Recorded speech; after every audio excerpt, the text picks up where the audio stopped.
Hello everyone. आज हम पढ़ते हैं using Excel as a database. यानी एमएस एक्सेल जो कि माइक्रोसॉफ्ट कंपनी द्वारा बनाया हुआ एक एप्लीकेशन सॉफ्टवेयर है, उस एमएस एक्सेल को हम डाटाबेस की तरह कैसे यूज कर सकते हैं, इसके बारे में हम जानेंगे। सबसे पहले हम जानेंगे, देखिए कुछ चीज़ें इसमें बताया हुआ है कि a computer is an electronic machine और device that process data to give information. यानी कि कंप्यूटर एक इलेक्ट्रॉनिक मशीन है जो या डिवाइस है जो डाटा को प्रोसेस करके इन्फॉर्मेशन देती है। यानी इसका कहने का मतलब है कि अगर ये डाटा है तो इसको प्रोसेस करने के बाद इन्फॉर्मेशन बनती है, राइट। यानी कि डाटा और इन्फॉर्मेशन में डिफरेंस है।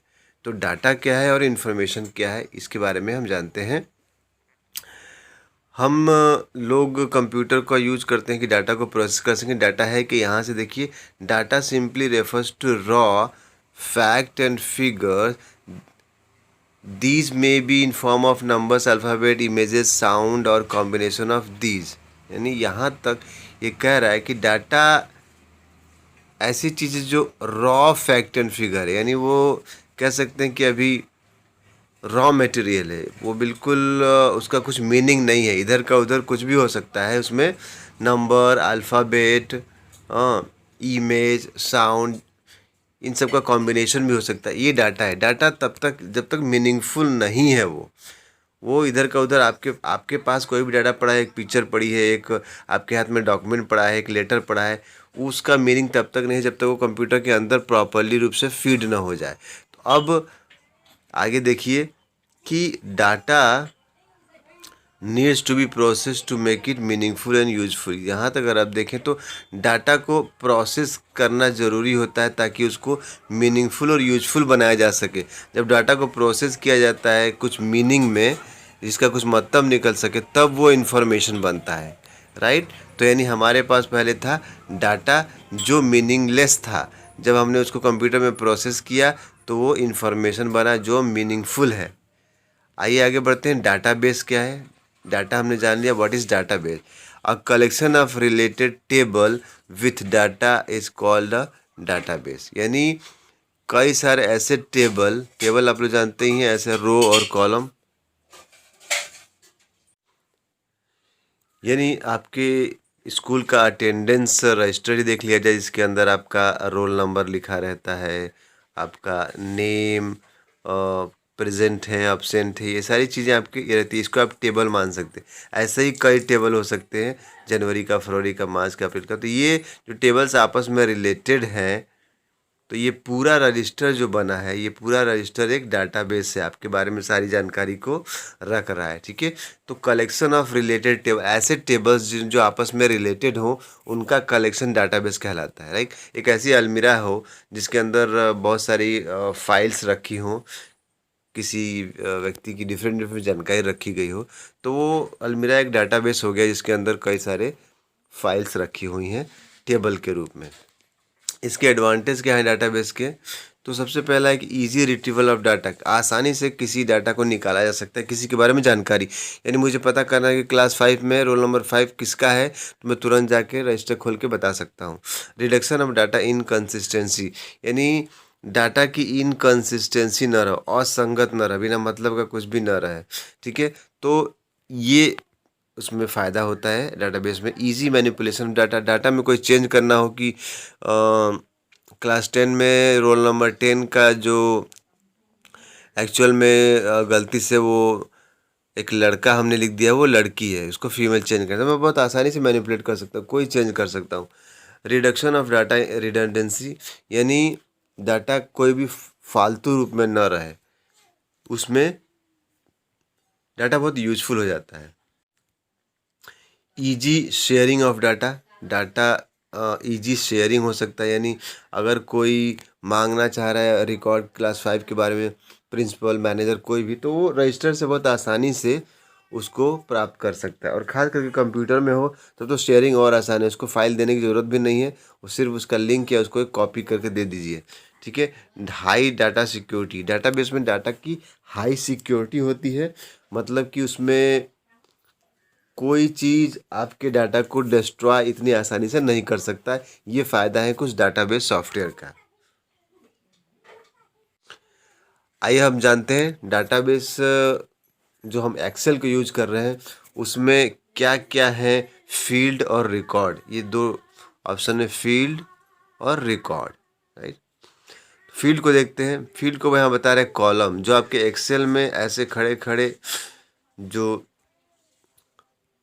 टाइप्स होते हैं जिसके अंदर डाटा रहता है, इसको हम कहते हैं कॉलम। ऐसी जो स्ट्रेट लाइनें होती हैं हॉरिजॉन्टल सॉरी वर्टिकल, इसके अंदर इनको हम कॉलम कहते हैं, जो सीधे खड़े रहते हैं। और जो ऐसे हॉरिजॉन्टल लाइंस होती हैं इनको हम रो कहते हैं, ये ऑलरेडी जानते हैं आप। तो इसी में जो हॉरिजॉन्टल है ऐसे, इनको हम कहते हैं रिकॉर्ड, और जो वर्टिकल है ऊपर से नीचे, उन्हें हम कहते हैं फील्ड। ठीक है, तो फील्ड क्या है जानते हैं। Each type of data in A record store in its column. Her type का डाटा एक कॉलम में रिकॉर्ड किया जाता है, रखा जाता है, उसको हम फील्ड कहते हैं। कैसे हम समझ रहे हैं इस बात को कि मान लीजिए यहाँ मैंने लिखा है कि इसमें मोबाइल नंबर हम लिखेंगे, तो इसका मतलब इसमें खाली मोबाइल नंबर ही लिखेंगे, यानी हर टाइप के डाटा जो रिकॉर्ड होता है एक कॉलम में एक ही होता है। इस type of data in a record, एक रिकॉर्ड में जो डाटा होता है वो एक कॉलम में एक ही टाइप का होता है। और जो दूसरा रिकॉर्ड कहलाता है हॉरिजॉन्टल ऐसे ऐसे, ये कह रहा है कि एक व्यक्ति के बारे में कंप्लीट एंट्री रो कहलाती है। जैसे मैंने अगर किसी बच्चे के बारे में ये नोट किया कि क्लास 5 में पढ़ता है, उसका नाम ये है, उसके फादर का नाम ये है, ये सब चीज़ें हैं, तो वो उसकी कंप्लीट डिटेल में ऐसे रो में रख रहा हूँ, तो ये मेरा रिकॉर्ड है। लेकिन एक जानकारी जान रहा हूँ मैं, तो वो है फील्ड। ठीक है, फील्ड का नेम कुछ भी हो सकता है।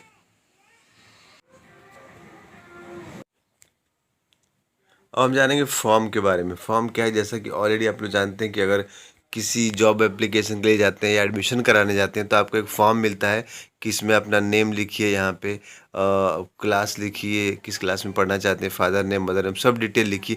इसी को हम फॉर्म कहते हैं। ऐसे ही फॉर्म को हम अप्लाई कर सकते हैं अपने एक्सेल में ही, राइट। तो सिंपली हम जाएंगे, इसमें बता रहा है फाइल टैब में ऑप्शंस में जाएंगे, एक्सेल ऑप्शंस डायलॉग बॉक्स में यहाँ जाएंगे, तो हम देखेंगे कि उसके अंदर हमको क्विक एक्सेस टूल बार दिखाई देगा, जिसके अंदर फॉर्म दिखाई देगा। उस फॉर्म पे हम ओके कर देंगे तो हमारा फॉर्म हमारा शामिल हो जाएगा। ठीक है, तो फॉर्म आप देख सकते हैं कि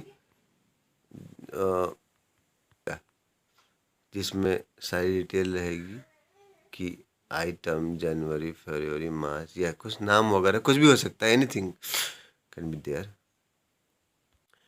ये आपका फॉर्म देखिए, हमने फॉर्म को जब ऐड किया तो बगल में फॉर्म दिखाई दे रहा है और बगल में एक्सेल दिखाई दे रहा है। अगर हम फॉर्म की हेल्प करके एक्सेल में कोई डाटा भरना चाहते हैं तो कहीं भी एक जगह आप क्लिक करिए और यहाँ पे जो न्यू का ऑप्शन है, इस न्यू पे क्लिक करिए। तो क्या होगा कि ये जो फील्ड इसके अंदर है वो फील्ड यहाँ पे दिखाई दे रहे हैं आपको, इसके अंदर भर दीजिए। जैसे भर के न्यू करेंगे तो फिर अगली रो में चला जाएगा कर्सर, और फिर जो डाटा भरेंगे वो यहाँ भरेगा। यानी फॉर्म से अब हम यहाँ पे डाटा को फिल कर रहे हैं। ठीक है, ऐसे ही हम इसका यूज कर सकते हैं डाटा को डिलीट करने के लिए। जिस भी डाटा पे आप डिलीट करना चाहें, इसी प्रकार आप देख सकते हैं नीचे कुछ ऑप्शन और दिए हुए हैं, like find previous, find next. जैसे आप इस पर क्लिक करेंगे तो डाटा प्रीवियस यानी पीछे की तरफ बढ़ता जाएगा, फाइंड नेक्स्ट करेंगे तो आगे बढ़ता जाएगा। यानी यहाँ पे कर्सर ऊपर की तरफ बढ़ता जाएगा या नीचे की तरफ बढ़ता जाएगा, और यहाँ पे उसकी डिटेल दिखाएगी। ऊपर बढ़ेगा तो ऊपर की डिटेल दिखाएगी, नीचे बढ़ेगा तो नीचे की डिटेल दिखाई देती रहेगी इसके अंदर। ठीक है, तो आप आगे पीछे करके जिस रिकॉर्ड पे जाना चाहते हैं वहाँ जाके आप चाहें तो डिलीट भी मार सकते हैं उसको कि ये हमको नहीं चाहिए, राइट। इसके अलावा आपने जो डिलीट किया है उसको वापस से लाना है तो आप रीस्टोर उसको वापस ला भी सकते हैं। अगर बहुत सारा डाटा है, यहाँ मान लिया जाए कि यहाँ सैकड़ों की संख्या में डाटा है और उस डाटा में से आप कोई चीज़ सर्च करना चाहते हैं तो आप सिंपली क्लिक कर सकते हैं इस क्राइटेरिया ऑप्शन पे। जैसे क्राइटेरिया ऑप्शन पे क्लिक करेंगे तो एक नया बॉक्स खुलेगा। तो ये जो ऑप्शन खुलेगा इसमें आप देख सकते हैं जो भी आप इसमें लिखेंगे, लिख के एंटर मारेंगे, वो सर्च हो जाएगा, या वापस क्लियर करके दोबारा लिख सकते हैं। तो इसमें जो भी ऑप्शन आप लिख के एंटर मारेंगे वो आइटम सर्च होके आ जाएगा और इसके अंदर फिल हो जाएगा ऑटोमेटिक। ठीक है, तो आप देख सकते हैं कि मैं यहाँ पहुँच गया। तो इस प्रकार से आप कुछ भी सर्च भी कर सकते हैं अगर आपके पास बहुत ज़्यादा संख्या में डाटा पड़ा हो तो इस प्रकार हमने देखा कि इसमें हम सारी चीज़ों को बहुत आसानी से कर सकते हैं। डाटाबेस में कोई नया रिकॉर्ड जोड़ना, डिलीट करना, वापस लाना, आगे या पीछे बढ़ना उसमें, या कुछ सर्च करना। तो आज के लिए इतना ही, फिर अगले टॉपिक के लिए हम अगली वीडियो में देखेंगे। तब तक के लिए हैव अ नाइस टाइम।